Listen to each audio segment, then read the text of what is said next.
8.1 का तीसरा नंबर है ना।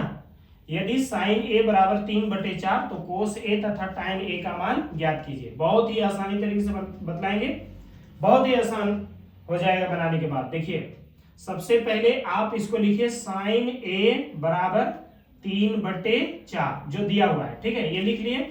अब साइन का रेशियो क्या होता है बताइए, P/H होता है ना, P/H, तो 3/4। अब बताइए यहां पे हम लोग को मान के चलना है कि P के बराबर में 3 आया और H के बराबर में 4 आया।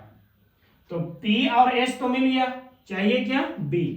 तो B खोजने के लिए क्या करते हैं, H² माइनस P², ठीक है, H² minus P², H² minus P²।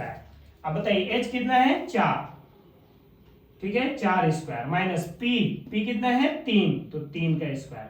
देखिए यहां पे एक बार फिर से समझिए कि अगर जैसे PH और PHB इनमें से तीनों में से कोई एक को ढूंढना है, तो उसका तरीका क्या है, देखिए P और B ज्ञात करना है तो H² में घटाना पड़ेगा। जैसे B ज्ञात करना है तो H² से P² को घटाएंगे, और अगर P ज्ञात करना हो तो H² से B² घटाएंगे, और अगर H ज्ञात करना है तब फिर दोनों को जोड़ेंगे, P² प्लस B², ठीक है।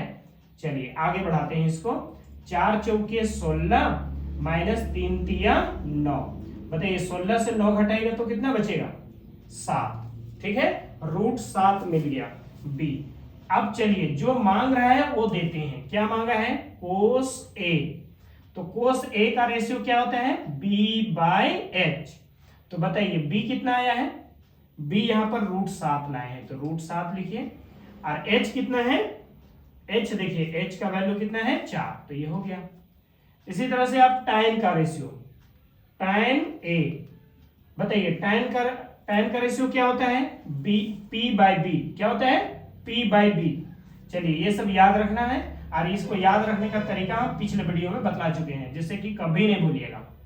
चलिए P कितना है 3, तो 3 यहां पे लिखेंगे, और B बताइए कितना है √7, तो यहां पे √7 लिखेंगे, बस हो गया।